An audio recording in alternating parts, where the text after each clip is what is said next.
한자이야기 낱말이야기 312번째 시간입니다. 이번 시간은 당좌예금이라는 말 한번 살펴볼까요? 당좌예금 잘 아세요? 보통 우리가 은행에 거래를 할 때 예금 계좌를 많이 하지만 당좌예금을 하는 경우는 별로 없죠. 사업하시는 사람들, 개인 사업이든 뭐 법인이든 뭐 기업을 하시는 분들은 이게 당좌예금을 가지고 많이 합니다. 근데 예금이란 말은 잘 알죠? 당좌란 말은 사실은 잘 몰라요. 이 낱말 용법이 우리가 잘 안 쓰는 것이다 보니까. 그런데 우리가 많이 거래하는 은행에 예금 이름으로 딱 나와 있으니까 그냥 말만 당좌 하지. 뜻이 뭔지 알고 보면 쉬운데 그걸 한번 살펴보겠습니다. 네, 당좌 예금. 당은 당할 당, 마땅할 당 이렇게 됩니다. 당. 좌는 자리라는 그런 뜻이에요. 자리. 그리고 이제 예금은 얘는 미리 예 또는 맡긴다라는 그런 뜻이 있어요. 맡긴다, 예치한다. 그러면 이제 돈을 뜻하죠. 자, 당은 보면 글자가 복잡한 것 같습니다만 이 글자가 상당히 중요한 글자예요. 오히려 사항이라는 글자예요. 사실은 상당히 중요합니다.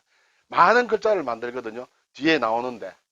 근데 이것이 뭐 다른 글자와 주로 아래 위로 합치는데 아래 위로 합칠 때 모양이 이렇게 조금 납작해집니다.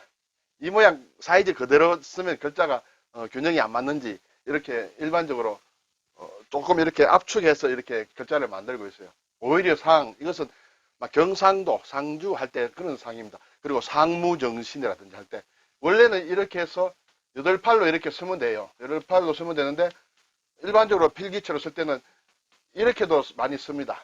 이렇게도 쓰고 있거든요. 글자는 같은 글자다 이렇게 보시고 여기에 아래에 밭전자가 붙으면 마땅하다 이렇게 되겠습니다. 네, 설명하면 이 오히려 상이 사실은 설명할 거리가 많은데 일단 오늘 요것은 잠깐 생략을 하겠습니다. 이것과 밭이 붙으면 마땅하다. 뭐가 마땅하냐? 밭이라는 것은 이게 크기가 이렇게 똑같아야 된다. 뭐 그런 의미에서 오히려 상이 들어갔습니다. 어쨌든 이게 당자입니다. 굉장히 많이 쓰는 글자예요. 사실 저 당자를 속자로 약자로 줄여서 이렇게 쓰기도 합니다. 이렇게도 쓰는데 예. 제가 한자 이야기, 낱말 이야기에서는 약자나 속자는 대신 잘 안 하고 있습니다. 왜냐하면 기본 글자를 알아야 되기 때문에요. 좌는 이제 자리 좌입니다. 자리. 우리가 앉는 자리예요. 여기 보면 앉을 자자가 이제 중심이에요. 이것도 좀 복잡한 것 같습니다만 따지고 보면 쉽습니다. 가운데 흙토가 있거든요. 흙바닥 위에 사람이 둘이 앉아 있다. 뭐 그런 모양이 되겠죠. 그래서 바닥에 앉아 있다. 이렇게 해서 앉을 좌예요. 왜 흙에 앉느냐? 그냥 일반적으로 앉는다는 뜻으로도 쓰이지만은 두 사람이 앉아서 뭔가 재판을 하는 거예요. 어디에서?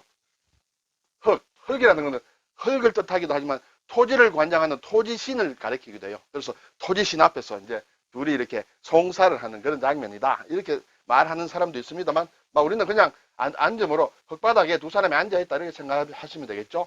그리고 이게 이제 집 안으로 들어가게 되면 이 집이 있죠. 집 안에서 앉는다 하면 뭔가 자리를 하나 깔고 앉는다 이렇게 생각하셔도 돼요.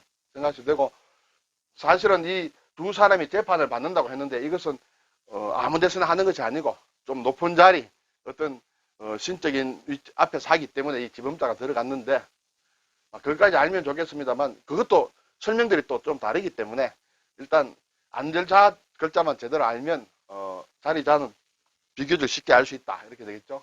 자, 얘는 이제 미리 예입니다. 나여와 머리혈이에요. 나여와 머리혈 두 개 합쳐서 미리라는 뜻입니다. 그리고 맡겨놓는다 뭐 그런 뜻도 있습니다. 네, 자세한 설명은 오늘 생략하겠습니다. 최금, 성김 이렇게 되겠죠.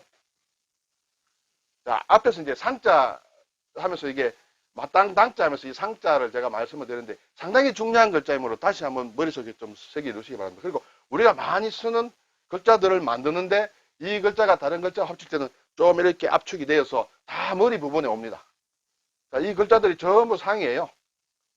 그래서 좀 복잡하게 보이지만은 이렇게 항상 상자를 떼내고 생각을 하시면 글자가 눈에 좀 들어오기 쉽다 이렇게 되겠죠. 제가 일일이 설명은 안 드릴게요. 왜냐하면 시간이 많이 걸리기 때문에 다른 글자들이 나올 때마다 이렇게 말씀을 드리겠습니다. 상 이것은 장, 또 당 상이나 장이나 당 이러한 발음으로 읽힌다. 이 글자를 구별해내는 안목을 좀 가리면 글자 이해하는데 쉬우리라 생각이 됩니다. 이거 빼고 나면 나머지 다 쉬운 글자들이에요. 다 부수자들이에요. 네. 자, 나여 해서 나여에 조개패자가 들어가느냐, 조개패가 아니죠. 머리혈이죠. 머리혈이 들어가느냐, 아니면 코끼리 상이 들어가느냐 해서 글자가 이제 두 자가 좀 다릅니다. 둘 다 크게 보면 미리란 뜻이 있어요. 미리에. 그런데 위에는 특히 좀 맡긴다는 뜻의 맡길 예자도 있습니다. 그래서 미리에 할 때 우리가 많이 쓰죠. 예언한다, 예정한다, 예약한다, 뭐 예상한다. 상당히 많이 만드는 글자입니다. 왜냐하면 사람이 살다 보면 현재와 과거와 미래가 비슷하게 있지 않습니까? 미래에 관한 건 다 미리에 이것입니다. 근데 이 글자가 두 개가 상호 이렇게 호환이 많이 됩니다만 우리가 쓰는 낱말의 용법 중에는 일반적으로 미리라고 할 때는 이 글자를 많이 쓴다. 이 글자는 뭘 맡겨놓는다 하는데 많이 쓴다. 이렇게 생각하시면 돼요. 그래서 예금한다, 예탁한다, 맡겨놓는 거죠. 예언한다. 자, 예언이라는 게 이런 글자도 있고 이런 글자도 있습니다. 여기에 예언은 미리 얘기하는 것이에요. 앞날을 미리 예상하는 것이에요. 언제 어떻게 될 것이다. 이런데 여기에 예언은 말을 예상해서 한다는 것보다는 내가 말을 맡아 놓는다. 누구 말을 맡아 놓느냐? 신의 말을 내가 맡아 놓는다. 신이 전하는 말만 내가 한다. 이런 거예요. 내가 예상해서 예언을 하는 것이 아니라 신이 나에게 준 말을 내가 맡아 있다가 사람들한테 전하는 것. 그것이 성경에 나오는 선지자다. 이렇게 얘기를 합니다. 근데 일본 사람들은 성경의 예언자, 선지자를 이런 글자를 쓰고 우리나라에서는 이 글자를 써서 예언자라고 표시한다. 이렇게 되겠습니다. 조금 어려운 내용이에요, 사실은. 네. 자, 그런데 여러분, 예금과 저금은 같은 말일까요? 다른 말일까요? 물론 글자가 다르므로 조금 다르겠죠. 지금은 우리가 일반적으로 은행에 예금하러 간다, 은행에 저금하러 간다 이렇게 얘기하지만 원래 발생한 그걸로 보면 좀 틀리는 거예요. 그래서 예금은 은행 등 금융기관에 돈을 맡기는 것이고 저금은 원래 우체국에다 맡기는 것을 옛날에 저금이라 했어요. 저희가 예전에 참 초등학교 다니고 이럴 때는 우편저금 이런 거 많이 했거든요. 우편저금 통장, 최신부, 우편예금 통장 아니에요. 우체국에 맡기는 것은 저금이라고 했어요. 우편저금 통장. 이것은 우리만 그런 게 아니라 일본 사람들이 먼저 했어요. 일본에서도 그렇게 얘기를 합니다. 그렇지만 지금은 이제 예금이다. 일반적으로 예금이라 하지만은 저금은 또 막 그냥 돈을 모은다는 뜻도 있습니다만 원래는 우체국에서 하는 게 저금이고 은행에서 하는 게 예금이었다. 그렇게 할 수 있습니다. 참고로 하시면 되겠죠. 자, 이제 본격적으로 오늘의 당좌예금. 문제는 당좌라는 말이에요. 당좌라는 말이 어렵다는 거예요. 어렵습니다. 당은 해당한다. 좌는 자리입니다. 그 자리를 얘기합니다. 당좌 하면 그 자리, 즉좌, 그 자리, 즉석, 그 자리. 당장이라는 뜻도 있습니다. 당장. 그래서 당좌예금이라는 것은 은행이 예금자의 청구에 따라서 언제든지 그 자리에서 즉석으로 당장 그 예금액을 지급하는 예금이다. 당장 언제든지 인출할 수 있는 예금이 당좌예금이에요. 이것은 이제 수표로 발행해서 합니다. 사실은 은행에서 가서 찾는 게 아니라 사람에게 다른 사람에게도 수표를 줄 수 있고 물론 은행 가서도 수표를 끊어서 돈을 찾을 수 있죠. 원래 예금이라는 것은 요즘은 보면 1시간 전에 넣었다가 1시간 이후에 또 여러 가지 그 은행 가서 찾을 수도 있고 기계를 통해서도 찾을 수 있고 하지만 기본적으로 은행에 예금을 한다는 것은 기한을 두는 것이거든요. 정기예금, 정기적금처럼. 왜냐하면 은행에서 누가 한 달짜리 예금을 받았다, 1년짜리 예금을 받았다면 1년 동안은 그 예금을 못 찾는 것이죠. 기본적으로는. 그래야 그만큼 이자를 높이 주는 것이에요. 그래서 기간을 보통 정해두고 합니다. 그렇지만은 사업하는 사람들이라든지 언제 돈이 필요할지 모르기 때문에 항상 은행에 맡겨놓으면 언제든지 돈 가져갈 수 있습니다. 해서 맡겨놓는 것이 당좌예금이에요. 따라서 당좌예금은 금리가 제로예요. 금리가 없습니다. 은행에서 돈을 그냥 맡아두기만 하는 것이기 때문에. 그래서 당좌라는 것은 그 자리, 즉좌, 즉석, 당장. 그래서 당장 언제나 그 자리에서 찾을 수 있는 예금이 당좌예금이다. 이렇게 얘기할 수 있습니다. 좀 어렵죠? 네. 자, 이제 조금 더 어려운 거 하나만 제가 특별 서비스 해드리겠습니다. 정말 잘 안 쓰는 말인데 옛날에는 많이 썼습니다. 언제 전문 서적을 보면 나올 수도 있습니다. 우리가 꺾기라는 게 있습니다. 요즘은 많이 없어졌죠. 왜? 불법이에요. 은행에서 돈이 필요한 사람에게 돈을 빌려줍니다. 대출을 1억을 해준다. 대출을 1억을 해주고 뭐 금리가 얼마다 이렇게 이제 계약을 하겠죠. 그 대신에 2천만 원, 3천만 원 다시 그 돈으로 은행에 예금해 주세요. 그렇게 됩니다.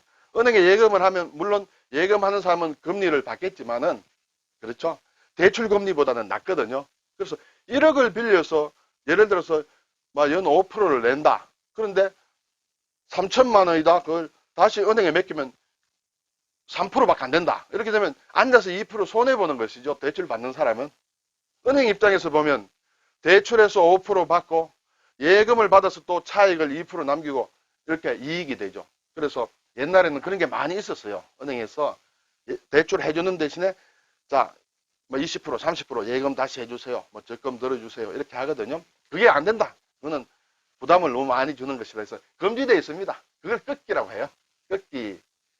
팔을 비틀어서 꺾는 모양이죠. 네. 갑이 을에게. 요즘은 거의 없습니다. 예. 그런데 그걸 양근 예금을 했어요. 양근 예금을 했어요. 그러한 형태의 예금을. 그것은 뭐냐 하면 두 개의 계정을 만든다. 양은 두량이고 근을 세운다는 뜻이에요. 건설한다 할 때 세운다. 계좌를 두 개 만드는 것이에요. 계좌라는 것은 사실은 어떤 계산을 하는 그 자리를 얘기해요. 계산하는 자리라는 것은 장부에다가 거래하는 상대방의 이름을 적어가지고 누구하고 어떻게 거래했다는 걸 적는 걸 그것을 계정이라고 하고 계좌라고도 해요. 계산하는 자리다 해서 이것을 두 개를 만든다는 것이죠. 원래 같으면 대출을 해주면 누구누구에게 김아무개에게 1억을 빌려줬다 하면 그 거래가 끝이에요. 끝인데 다시 2천만 원이다, 3천만 원이다 예금을 다시 하게 되면 예금하는 계산 장소가 따로 또 생깁니다. 계좌가 두 개 생긴다는 것이에요. 그래서 양변이라고 합니다. 쉽게 얘기하면 대출을 해줬으면 대출 계좌 하나 생기는데 반대급부로 예금을 또 받다 보니까 예금 계좌가 또 생기는 것이에요. 그래서 두 개의 계좌가 생기는 거래, 그것을 양근 거래라고 하고 그러한 예금을 양근 예금이라 한다. 이렇게 되겠죠. 예, 이건 요즘 사실 좀 듣기 힘듭니다만 금융을 하시는 분들은 참고로 알아두셔야 되리라 생각이 듭니다. 네, 감사합니다.